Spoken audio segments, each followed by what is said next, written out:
here's where I want to draw the line, and I really want us to lean in here. And I believe at the heart of what I'm telling you here, at the heart of the guidelines, at the heart of the commandments, here's what we need to understand.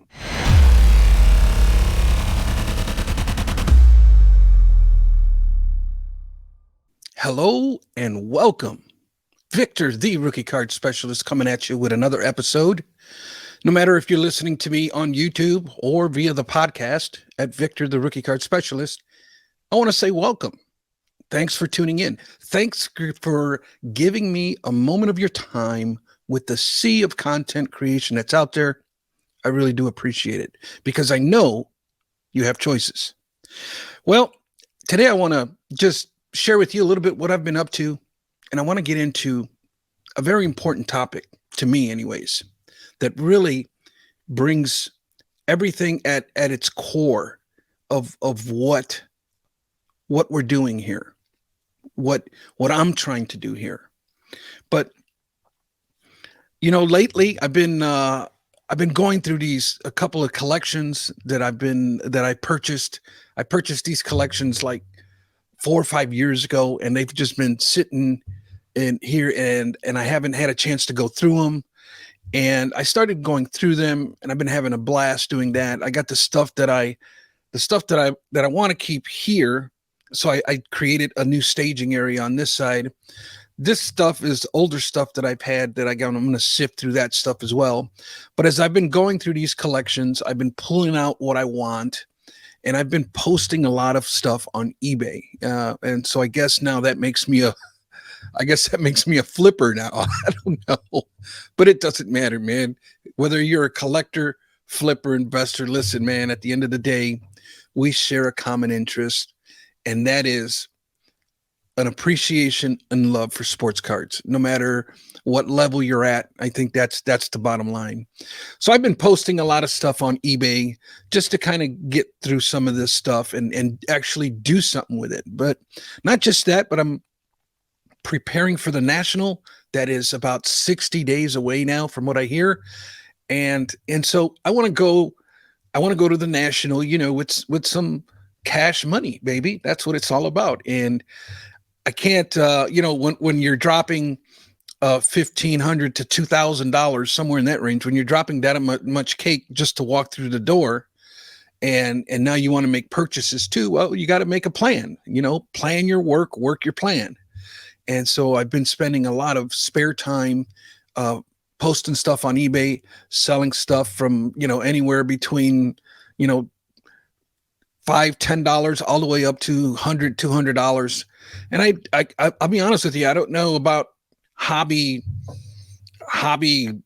taking a dive or what have you. I'm selling cards like crazy on eBay. So I don't know. I think if you have an eye for catching good cards and you price them fairly, they're going to sell, in my experience. So that's kind of what I've been up to. Recently, I was a guest on Elite Hunter's channel. Brother James over there invited me to come on, and we had a great time as we were talking with John from Wade Boggs Fan and John Mangini from the Mangini Collection. And I tell you, at the end of it all, we just had a blast. So if you haven't caught that, be sure to check that out. I also, Ray, Mike, and we had a chance to be on an episode with Dr. James Beckett as we were discussing the Baseball Card Hall of Fame, and we went through his ballot. By the way, don't forget to vote for that. The ballot is still live. It's good till June 3rd at 11:59 p.m. And we would love to break last year's record. Last year we had over 560 ballots entered, and we would love to just smash that. So make it a priority, support your fellow YouTubers, and be sure to vote for that. The description, listen, let me just say this. Anytime I mention anything about another channel, another video, a piece of content, or a piece of whatever, I'm going to leave a description. I'm tired of saying I'll leave a link to in the description down below. I always leave a link to it in the description. If you look at mine, I'm going to leave you all kinds of resources in my description. So be sure to check that stuff out. It's going to be there for you to take a look at. A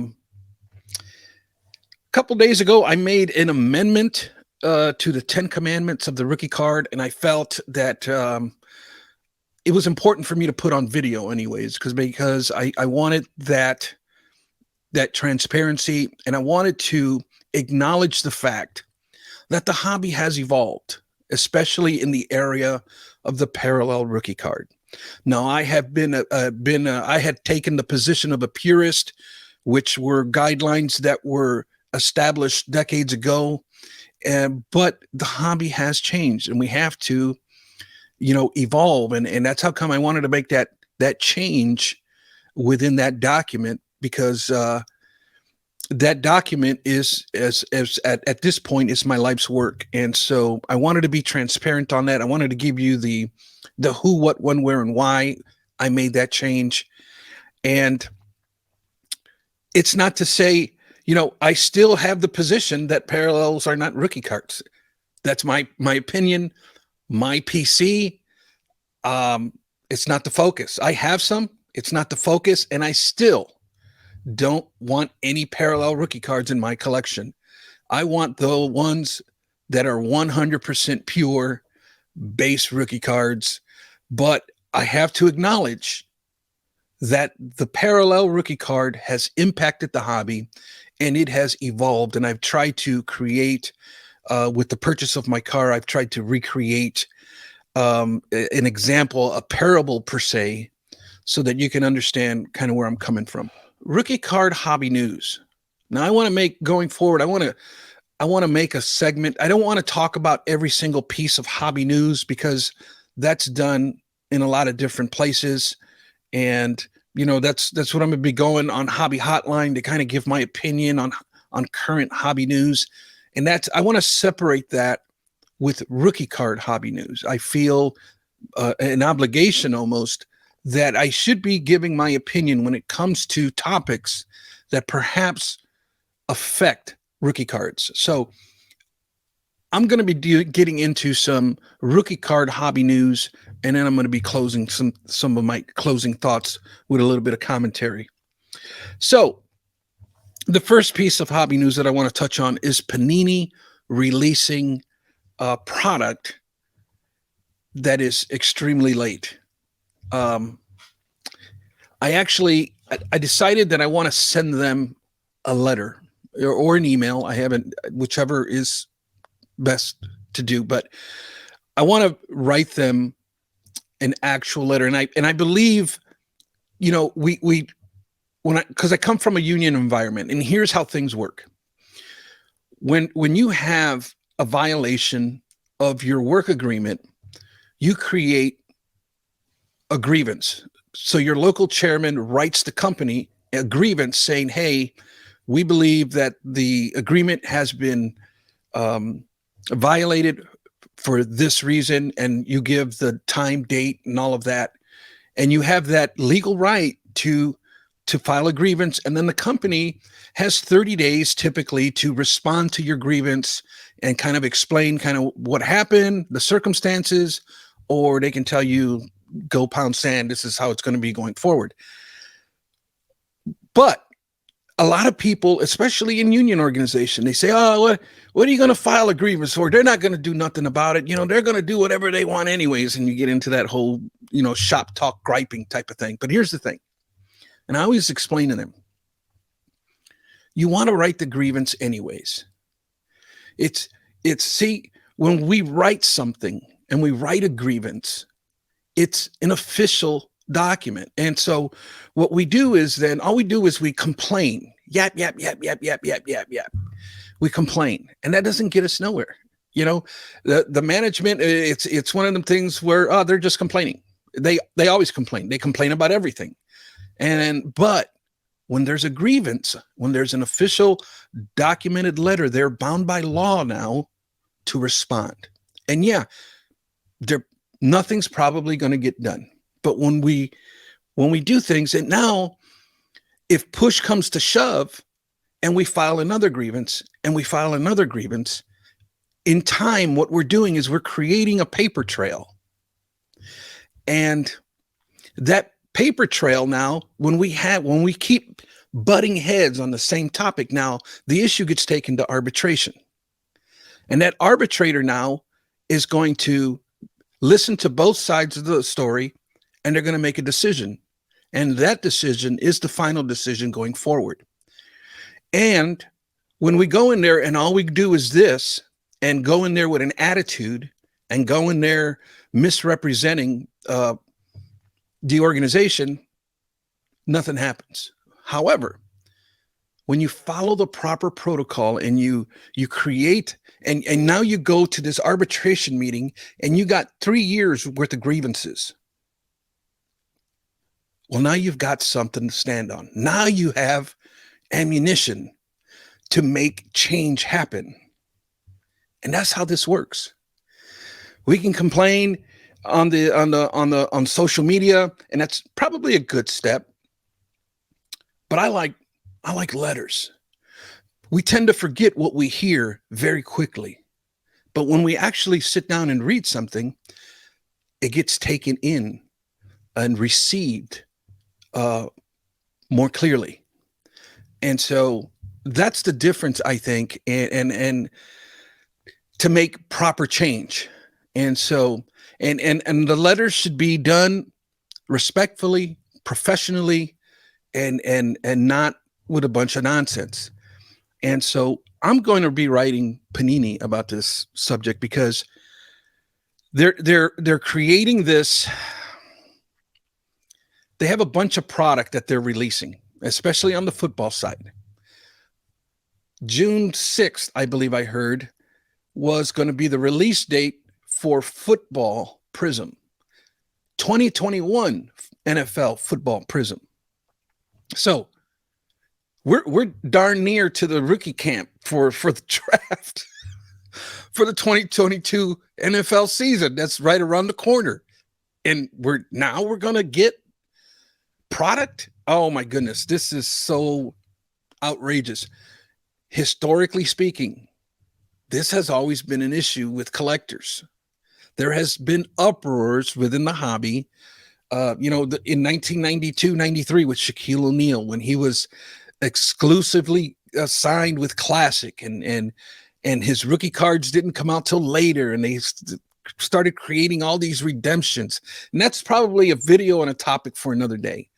But I can tell you with assurance that this type of thing has not been kosher with the hobby. There have been uproars that has forced the hand of the industry to stop doing that. But here we are a year later, and we're now getting rookie cards of 2021 NFL players. We should be outraged by this. And okay, this was COVID, so we have to extend a little bit of grace. Totally agree. 100% agree. Hey, this is kind of the where we're at with the world and the COVID and the war and the paper shortage and the ships stuck at bay. And I get all of that, fine and wonderful. But when are they going to catch up here? When are they literally going to catch up with all the product that they're behind on? Why don't they cut product that is perhaps not the most popular product, and just kind of like pick up where we left off? Well, because, the contracts with the printing companies and no, hey, you tell them kind of like it's COVID. It's where the world is at because of COVID. We have paper shortages, this, that, and the other. There shouldn't be a contractual issue with overcoming a pandemic. So that excuse to me is hogwash. Come on, man. You're going to get me. And another thing, the Tops now, they released, right? 2 prospects made their Major League Baseball debut. They are Adley Rutschman, the catcher for the Orioles. He made his debut on 5/21/22. and Nolan Gorman, second baseman for the St. Louis Cardinals. I'll leave the pictures for them somewhere around here while I'm editing. But here's the thing. They made their major league debuts in May. And Topps now creates cards of these guys and their major league debut. But instead of putting the rookie card logo, they went with the call-up logo. And this has the hobby kind of like, what's up? Why did that happen? You got some people that are for it, others that are against it. Here we go again. But here's the thing. We're assuming that Topps is going to hold off on the rookie cards of these players until next year. But honestly, I wouldn't be surprised if they come out later on in the year. I wouldn't be shocked at all, because they've proven to us over and over again that they don't follow our guidelines. They follow the guidelines that they have to within the contractual agreement with the Players Association. Those rules they follow. But the hobby has a set of guidelines and a set of rules. They don't follow those. They have proven that to us time and time again. And here's another thing. I know that the MLBPA has this annual meeting before the season starts, and they sit down with manufacturers and they go over who's going to make the rookie card debut and who isn't. And so they look at all the prospects. Everybody has kind of the rosters and all of that, and everybody has the names of those who are going to be included in this year's product line. Well, typically the way they've done it in the past is at this meeting, they also have a cutoff date, and they say, you know, for the 2019 season, June 22nd is going to be the cutoff date. Rookie cards have to be, and rookies need to be included in your set by this date. Well, it's May. So it's typically been mid-season in June, but now they're doing it in May. Did something happen? Nobody knows, because there's no transparency. And I heard Bo over at 1 Million Cubs Cards Project, he was talking about this in a recent episode, and I've been screaming it from the mountaintops for years now. There's no transparency for Topps. There's no transparency with the MLB Players Association. Why do we not have public access to this type of information? What's the big deal if we know what the cutoff date is? How is that an issue? No. They do what they want when they want, and we're forced to hold the bag. And so this cutoff date and what's going on with these two players specifically, I'm not sure of. And so here we are. Why didn't they include these two prospects into Series 2? You know, one can only assume. We don't know. If this is all planned prior to, why didn't they just wait until Series 2? Well, no, because they want to create that Topps Now product, right? Because it'll be a seller.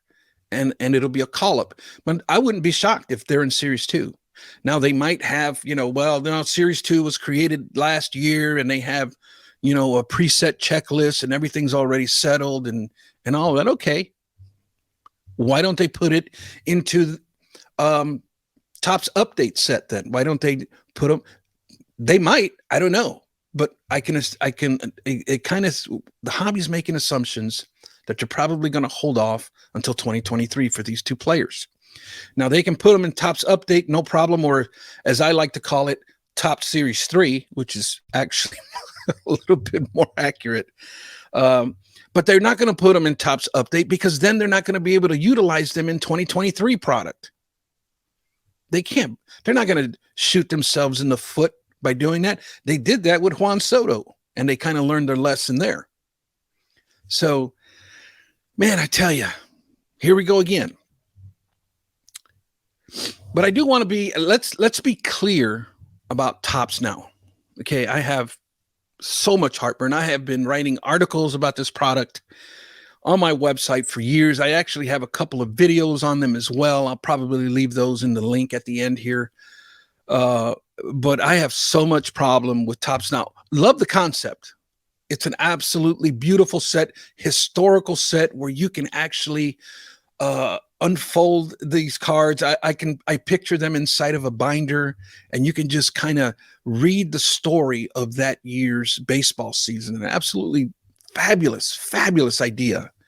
But I'm going to shoot straight with you, and then I'll get into the details. Topps Now cards should not be considered rookie cards.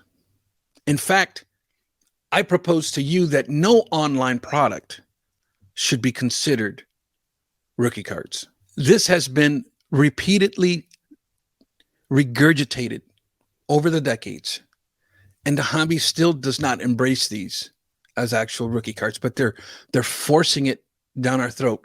They did it in the early 90s with Stadium Club, where they created this little members only little club that you belong to, stamped with a little members only foil logo, and here you go, and pay me the money now to be in my club.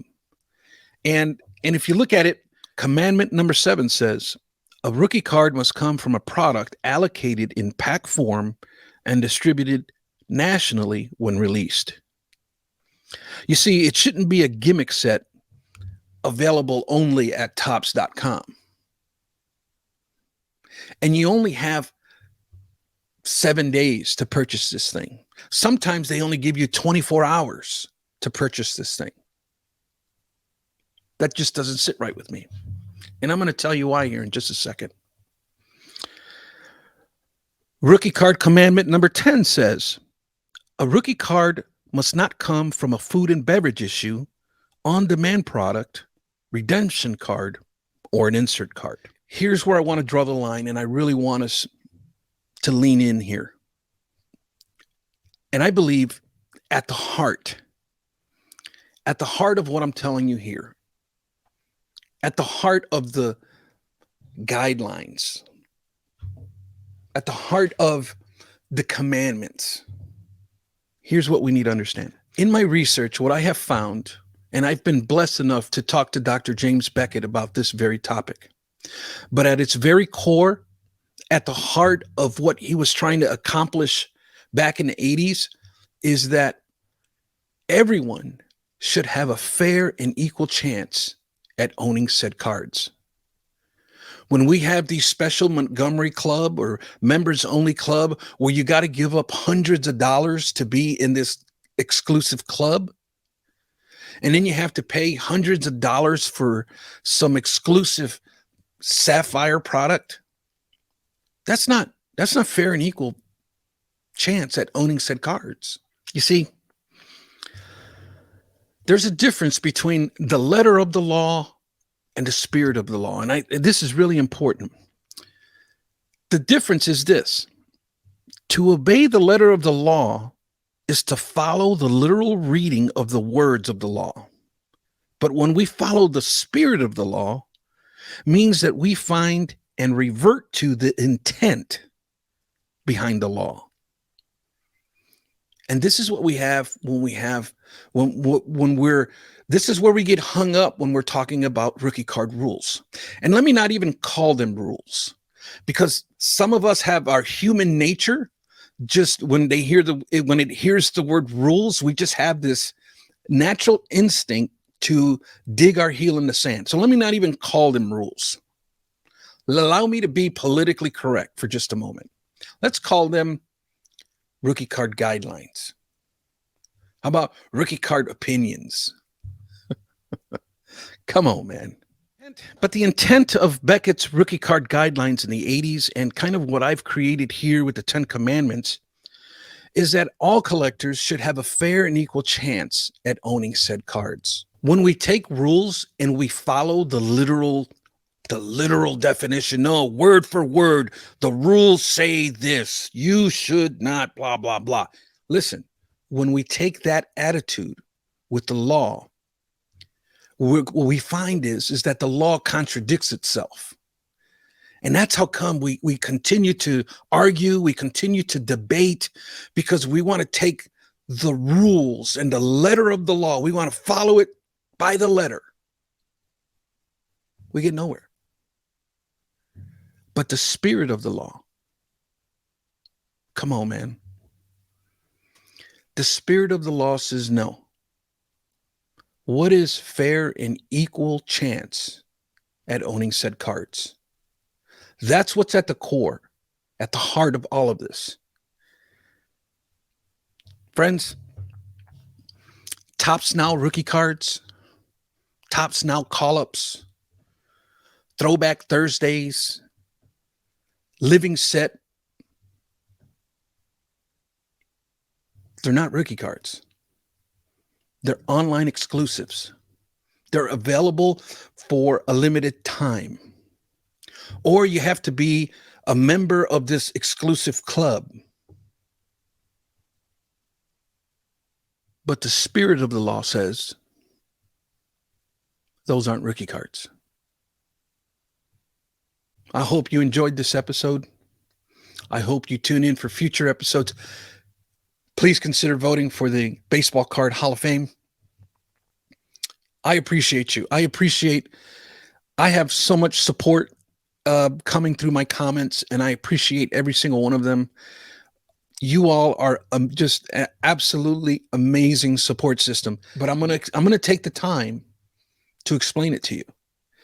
I want to take the time to teach.